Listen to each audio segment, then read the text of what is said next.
why we've engineered an assembly line that allows to UV sanitize each brushette and then wrap them into a nitrogen packet. Indeed, nitrogen prevents bacteria growth and ensures that you get fresh bristles every time. Our business model is simple. It allows customer to build a box and then to receive every month the most hygienic products.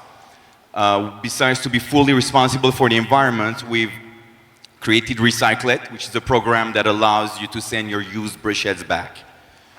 We've launched early this year in the US and already have $7,000 MRR. We just launched last month in Europe and have 12,000 pre-orders and won several international awards, including the recognition of hundreds of dental hygienists. All that wouldn't be possible without having a full control over a 350 people factory in Shenzhen. And as such, on our roadmap, we already have product patents in other verticals, including a mouthwash drops and AI-powered health brush that analyze your saliva and provide you with a health report every morning.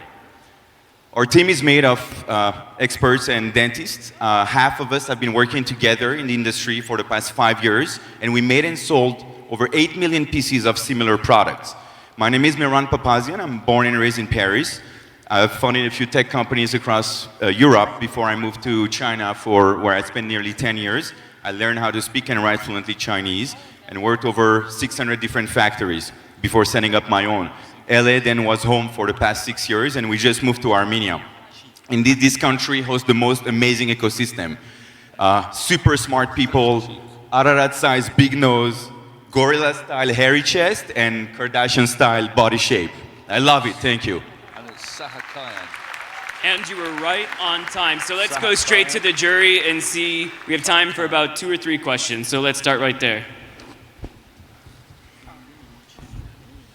Or right there. Hi, Miran. Thank you so much for your great presentation. I wanted to ask you a little bit about the gross margins on the product, including shipping and all the way through fulfillment. Okay, so we manufacture brush-heads for 25 cents, including the nitrogen packets, and we sell it at $2 on the store in retail and $1 with the subscription. What's your patent situation? The patent, you say situation? Do you have a patent for it? Yes, we have a patent. So we did a PCT. So we have a patent pending in China and Europe, and one issued that in the US. So one issued but 2 pending. Excuse me? One issued but 2 pending. Correct. Thanks for the presentation. I was just wondering what type of reliability testing you've done to make sure that the brushette doesn't end up in the mouth during the brushing. It's a good question. So you need 2 hands in order to be able to snap the bristle, and there is a click that you have to hear, and it's mechanically impossible that it just snaps off. So we've done a couple of testing to ensure that this cannot be snapped off. It's just mechanically impossible. And is that part of the patent? I was wondering if there was a unique design to that. The fact that you have to use 2 hands is part of a selling point as to bring security, but it's not part of the patent. We have time. You want to ask a question? Yeah, I think that's touching on what my question would be. I mean, choking hazard would be the first thing that any insurer would look at with this. Are you absolutely confident that you are? So we've done a few SGS reports on that to get the choking hazard out of it. We haven't experimented any out of the thousands of customers that we've serving. We haven't had any problem as far as choking hazard or the bristles that would detach on their own. If people don't appreciate how disgusting their toothbrushes are, how expensive will it be to convince them that that's the case? How expensive it will be to explain people how their toothbrush is dirty? Well, that's a good point, because indeed there is a learning curve, right, for people to understand that. So there is a whole education process to make you understand that there is a lot of bacteria. Not all bacteria are aggressive. Not like you have some good bacteria that you need in your mouth. But there is usually after we ship our first kit, we need about 2 to 3 months time of email marketing and automations to have it come back and get the subsequent order. So that's the cost is about 3 months and a few emails. Quickly. Do you have any data on the impact on oral health for the customers? Impact on oral health, any research? So this is something that we're working on. I don't have any data that I can't share any official data right now on how much that improved the oral health. All the hygienists just show clearly that this is better to change more often than not. That time is up, but we'll have more questions for the next one. Miran, thank you so much. Thank you very Good much. luck. Sam. Thank you, guys.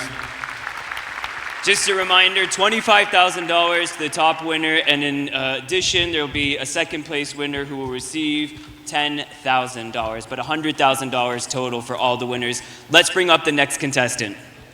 Please welcome to the stage Hakchik Sahakam, who is the CEO and co-founder of Grove.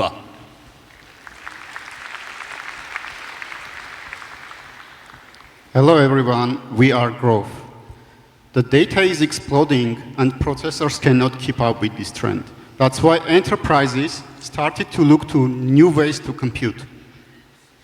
ASICs and FPGAs bring great promise here, while software developers resist to use them because there is a huge knowledge gap between software developer skills and hardware design.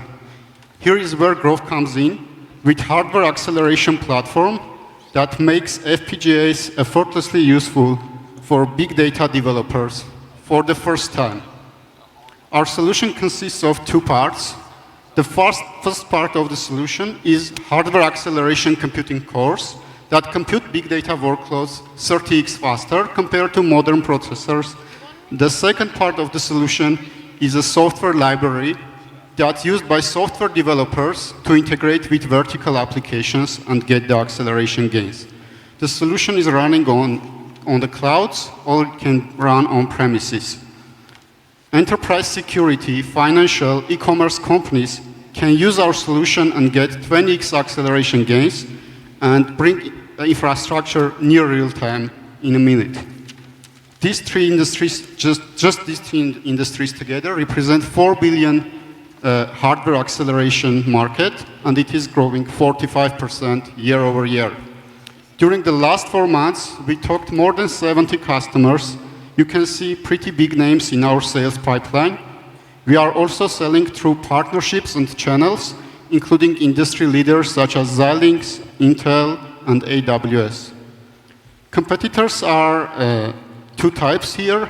First type of competitors are accelerating specific function or application, and others are using custom software to hardware compilers to accelerate things, and because of that, they are very slow.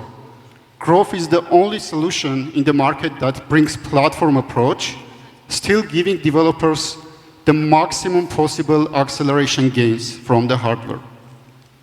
We worked 10 years with Artavas together doing FPGA acceleration. We started a company 3 years before. Soon, 8 great developers from industry leaders join us, and we get 2 great advisors, Victor from National Instruments and Razmik from Dell EMC. So far, we raised $500K from micro VCs, Berkeley Skydeck Accelerator, and angels, including our patent attorney. So we will start raising from December, and please talk to us if you are interested in this opportunity. Also, we are presenting in Digitech Expo. If you are there, just come, stop at our booth to see how the future of computing looks like. Thank you very much. Thank you, Hachik. Come on down. All right, who wants to start on the jury? Are you clear what his product is? Yeah, that's important. Thank you for the presentation. Is it coming up? It's Okay. you got to be louder though. Okay. There we go. Much better now. All right, so I was just wondering, of course, customization requires significant, both expertise, which you showed, but also a lot of resources. So can you say a bit more about how you're collaborating or some collaborative models that you have in place to make sure that you can actually accelerate this at a massive scale? So how he adapts to each business that's a client. That and also then the scaling solution that comes along with it. Yeah, so what we do is we understand the most painful places in the industry, and we go take one or two. For example, we take enterprise security and financial fraud, and we accelerate the algorithms there that are used for big companies. While doing so, we are developing only the most painful algorithms while allowing other things like from partners, like taking from partners. For example, if you need some horizontal solution, we are not developing this horizontal solution, but taking from the partners, such as Intel and Xilinx, because they are providing the horizontal solutions, such as acceleration, the platform, the cards, some basic computing IPs, and we develop the hardest and most custom ones. Go ahead. Thank you very much. So I can get my head around the technical dimensions of what you do, but there's a really hard question here on the scorecard. And maybe not for my benefit, but for maybe everyone else here. Could you say in 30 seconds what your product does to change the world? Yeah, sure. So we are building the alternative for x86 type of processors that were the main reason under the digital transformation. And now this technology and Moore's law stopped working, and we are building alternative computing platform to give big players an opportunity to not be bottlenecked by the computing power. What are your exit barriers? What are your exit barriers or entrance barriers? Like moat. Okay. So the entrance barrier we see is that all our customers should be big companies to fill the problem now, and it is hard to go and take big company. For example, we started talking with Alibaba, which is huge, but it is taking like 6 months to close them, and to close the POC, not to close the Yeah, I saw product. that on your slide, and I was surprised to see that you were telling the world you were in negotiations with Alibaba. Khachik, are you at 1.1 million of ARR today, or is that your forecast? It is the opportunity size if we close Alibaba and DRW. Got it. Time's up. Thank you so Thank you very much. All right, 3 minutes to the next contestant. Please welcome to the stage Arman Salkjan, who's the CEO and co-founder of RendChain. A bit louder, please.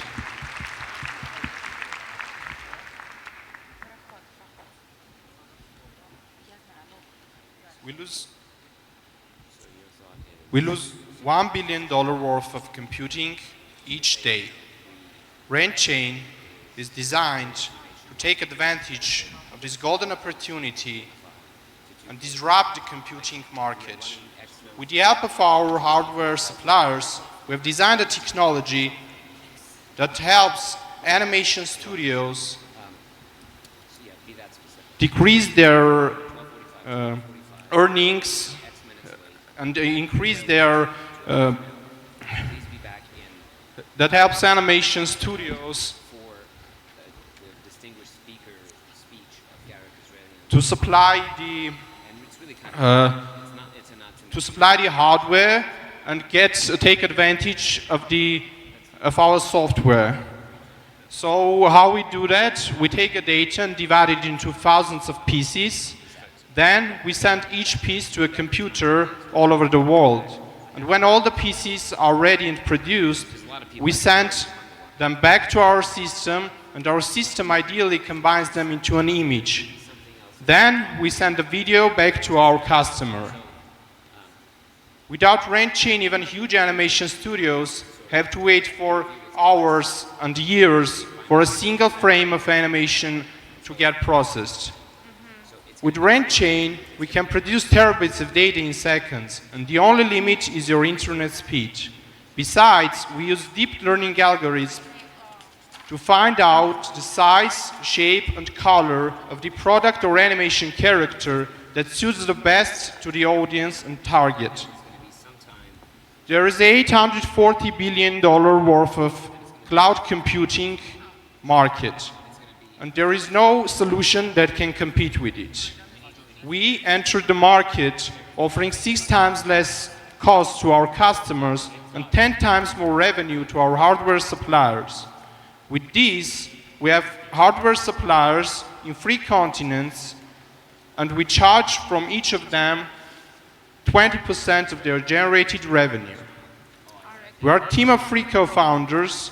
My name is Arman. I'm responsible for marketing, sales, and management. Ovsep is our CTO. He is doing our software architecture, and Artem is responsible for our rendering and deep learning system. Thanks for your attention. This is RenChain. Thank you, Arman. So just so I'm perfectly clear, you're helping people with their animations. Yeah. So basically, if I'm a company, I'm working, I'm sending the renderings to you, and your machines are helping to make that process much faster than they currently have. Sure, we help them do it faster and much more efficient and with less errors, and also we help people with hardware that is not used to earn in the between. Got it. Thank you. Let's go to the jury. Who first? Nina. Arman, so how are you going to acquire your first, let's say, 100 customers? We have actually already acquired our first 100 customers. We have customers from US, Canada, Russia. So basically, when we started, with the first customer we earned was with an intermediary for a rendering setup or an employee that is doing the job of adjusting all the things. And he connected us to Animation Studio filming animation movie called Alisa. So that was our first customer. Is there a natural land and expand? So one person starts using it within a company, and then they share it internally with their company, and they get more users within that same company? Can you repeat the question, please? So I think basically, you talked about how you got the first 100 customers. How are you going to get the next 100 customers? Is it through word of mouth in companies? I think that's what Nina was getting to. Yeah, sure. So we also use the affiliate marketing. So if you are doing rendering or you're an animation studio, you get paid for getting more people into our system. Besides the people that are, or the studios that are ordering us their animations, they can also participate as a hardware supplier to get part of their money back. Go ahead. 2 questions. 1, again, what's your patent situation? What do you own? 2, if the core of your business is offloading compute to distributed cloud, could we hear more about what the deep learning algorithm is actually doing? Because that seems to be the part that you would be selling, the compute speed you can get anywhere. Sure. So first, the patents. What's the patent situation? Yeah, we are currently working to patent both the deep learning and the algorithm that is dividing the system, the images and the data. So answering your question. So a pending patent. Yeah, pending patent. Patents, yeah. And then the details of what the deep machine learning is actually doing. What makes Sure. it unique? The deep learning system suggests you the models or the animations that are industry standards, and it's, with the parameters we set to it, it analyzes your animations or your product and compares. Have you thought about potential copyright issues with companies giving you their animations and you processing this data as a secondary processor? Sure. So for the security reasons, we both divided into small pieces, so every single person has only a piece of the total image. Also, we use our encryption system, so the all rendering process is only understandable for machines and not to humans. Arman Sargsyan, CEO and co-founder of RenChain. Thank you very much for. Thank you very much. Let's bring down the next contestant. Welcome next on stage, please. Areg Vardanyan is the CMO and co-founder of Forget Fiction.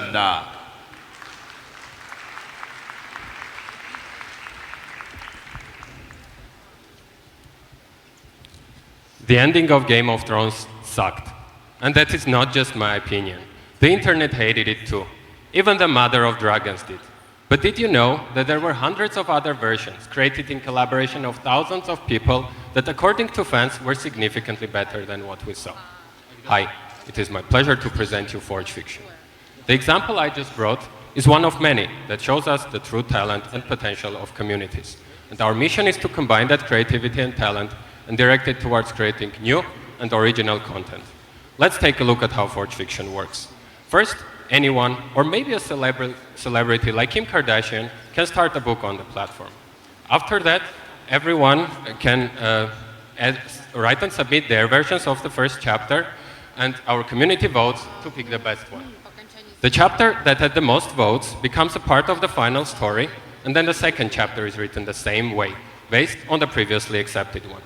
This process continues until the book is finished, and then a finished book goes through editing, and then it is sold, with each of the authors and Kim Kardashian receiving revenue, proportional to their contribution.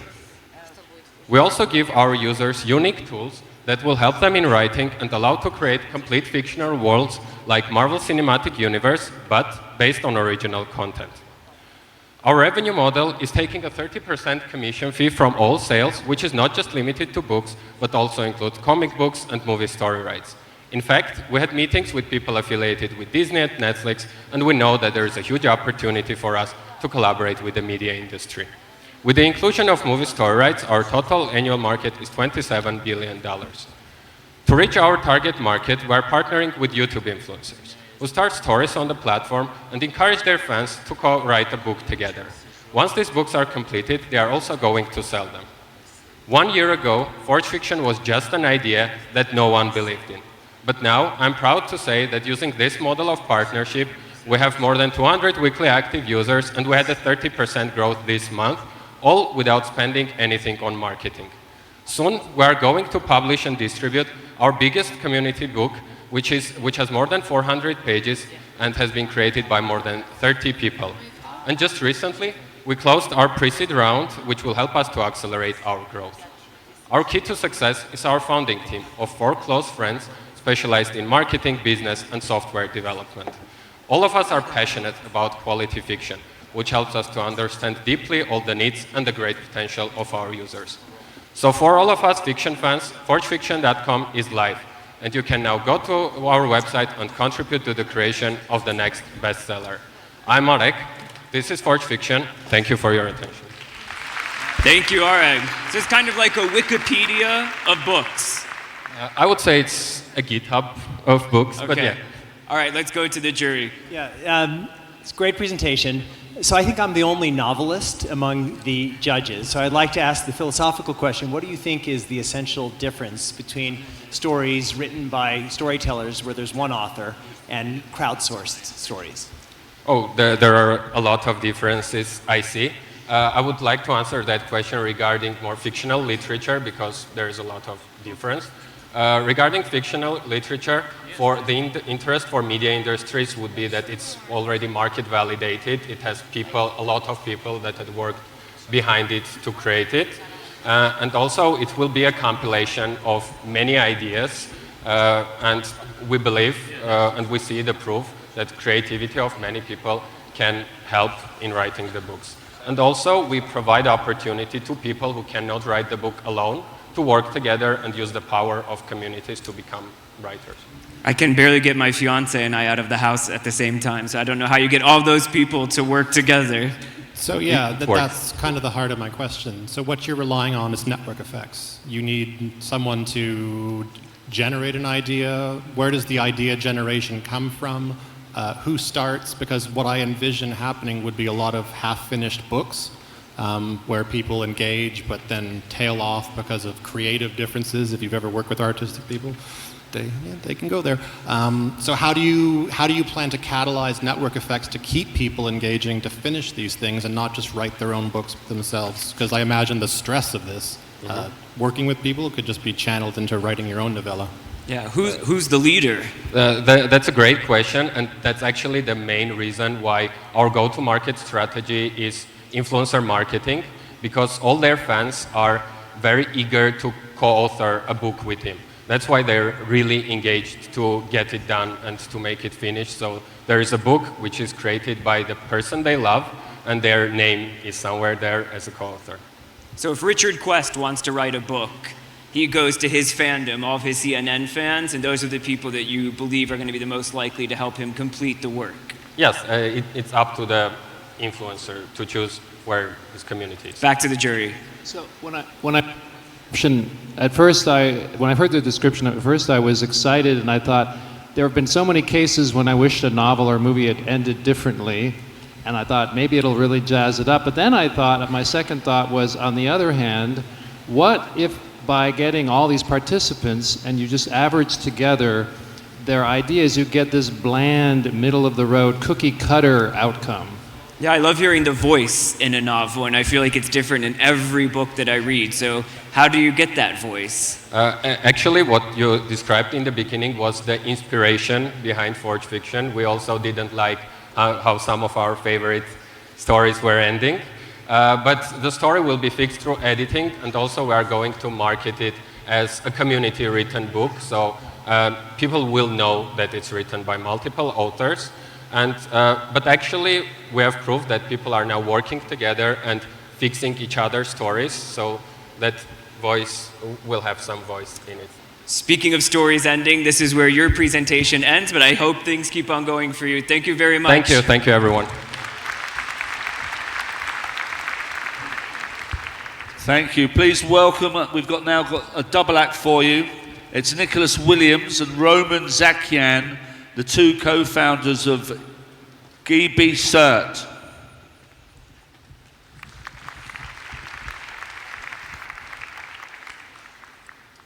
Hi, I'm Nick Williams, and this is Roman, and we're from GBCert. Last year, there's an estimated $1.4 trillion worth of counterfeit products circling the world, from fashion products to electrical brands and even prescription medicine. These counterfeiters are actually stealing billions every year from brands and actually providing dangerous products. 1 million people die every year because of it. GBCert, we combine two technologies, which is microchip technology and blockchain technology. What we do is we actually put the chips on the product, and those chips are then linked to the blockchain. What this means is that when the consumer actually scans that product, it'll actually authorize that product to be genuine and approve that product, and then the brands can actually provide information on the product itself as well as promotions. Okay. Also, when that product is scanned, the actual blockchain will actually change the encryption on the chip, so it makes it very hard to actually duplicate or copy itself. Also, the chip can actually be recognized whether it's been opened or closed, so that the counterfeiters cannot actually use that product again.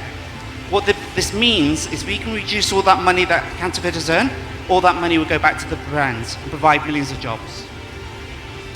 We also can provide data on every single scanned chip, so that this data can actually be used for the brands, for data analytics, brand awareness, and consumer behavior. This chip also can be used for supply chain. So basically reducing the cost of labor and time spent on the actual supply chain side. So, what is the difference between us and our competitor solutions like holograms, RFID chip, and QR codes? First of all, we cover all the weaknesses of other solutions and provide 100% security. It is not profitable for counterfeiters to copy our chip, since each chip must be copied individually and it is meaningless. Also, we offer lots of solutions which our competitors cannot. Though we are a new company and launched a few months ago, we already proved our concept and have 4 clients. And lots of big brands are interested in testing our services. GBCert is a result of collaboration of 2 companies based in Hong Kong and in Armenia, with whom work government and banks. The key persons of these projects are Nicholas Williams, Sam Chow, and me, Roman Zakian. We'll be happy to answer all your questions. Thank you. I love the idea of this product as I'm from the States, and as we all know, medicine's very expensive in the States. So at one point, I had a really expensive medicine I was ordering from a company overseas, but I wanted to make sure that it was legit. I called up the company, the manufacturer, they couldn't provide me any information. So for someone like me, if this works, it would be very useful. Nina? Awesome. I love the data play. I think that's very smart. Two quick questions. One, what is the cost of this and who covers the cost, presumably the brand or the manufacturer? Yeah, so to actually manufacture, sorry. And the second question is, you're trying to become then the gold standard for the entire ecosystem. And I'm just wondering, do you think this is a winner-take-all market, or can there be numerous people that have different solutions that might potentially be cheaper than yours that they could offer to these brands? Okay, first question. The cost of the chip is, depending on how much you order, of course the cost gets cheaper. But it roughly can be as cheap as 1 cent, and then up to about 30 cents per chip. And it is nearly the same as the price for other solutions like holograms. Your second question, there's big room for a lot of companies. Because what we do is we produce the app on behalf of the brand. So of course, if they go to another supplier, maybe they try to use a QR code, which we know is not effective, sure, that's fine. So there's a lot of, to be honest with you, I prefer if there's a lot more competition. It's better for us. A related question. So I think that making the argument for blockchain verification, I think everybody would probably agree that's great. There are lots of people who are talking about that. So the question is, why you? What's defensible in what you're doing relative to other companies that are in the market trying to do the same thing with blockchain verification? Yeah, we looked at different things when we were actually doing the actual project. The difference between us is we're actually linking old technology with new, with the RFID side. Not yet companies are doing this. They're using QR code, but not yet. But like I said before, I hope they do, because competition's good. Same question again. You're in the market of brand protection. How are you protecting your brand? What do you own of your technologies thus far? And number two, my PhD advisor would be very upset with me if I didn't bring this up. I would never use the phrase 100% safe or secure. I've been on CNN so many times saying nothing is 100% safe. So what did you think when you saw that? I know a lot of people at the computer lab that are probably going to test that out now. Sure. Okay, first question. Yeah, we've got the product patent in the US. We're just waiting for Europe, China, and India. They're pending. So we've actually protected IP in the US first, and just waiting for the others. And how long will they be pending in China? Well, China. That's a good question, because we've got friends in the Guangdong government. They're doing it for us. So hopefully it's going to be quite quick. For post-Soviet Canyons region, it will take about 6 months till we get our patent, and the process is already started. At the moment, blockchain is 100%, because if it wasn't, then everyone would be copying Bitcoin. Quickly, we're out of time, Yeah. but go for it. So I think we're all trying to understand the uniqueness of the technology. Can you tell us a bit more? What is it? Is it in the chip design? Is it the application? Is there some secret sauce there that is unique that somebody else cannot easily copy? With the chip design, it's actually quite unique, because at the moment, certain chips can only be used for one thing. We're actually combining the chip so it can actually be used for different frequencies. So with the supply chain side, they need a bigger distance. So we're actually combining two different technologies, because the phone can only actually, the frequency is very short. With the blockchain side, yes, that's also unique. There's an encryption that we haven't told anyone. Quickly. That's fine. Yeah? Cool. Okay, All right. Thank you. Nicholas and Roman, thank you very much. Thank you. So Thank you now too. the jury, they're going to turn in their cards. Again, this is 3 days, so 5 contestants you just saw. There will be 10 more contestants that you'll see. And in the end, someone will get $25,000, $10,000 for the runner-up, and $100,000 total. So we'll see you here tomorrow for the next lightning round. Thank you to the jury and to the contestants. A round of applause, please, for Samuel for doing such a great job. Thank you. We've been running over time a little bit, so we're going to truncate lunch.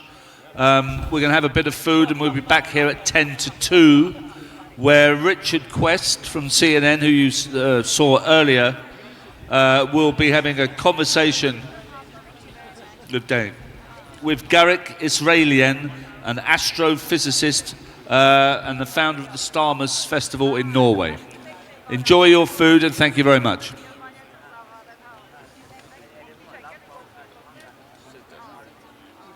So is this not happening?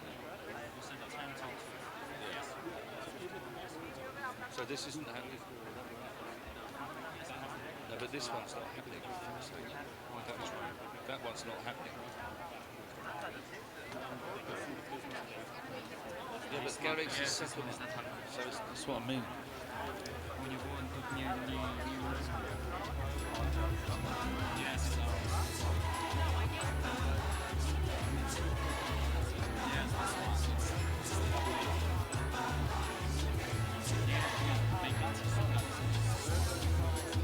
Okay.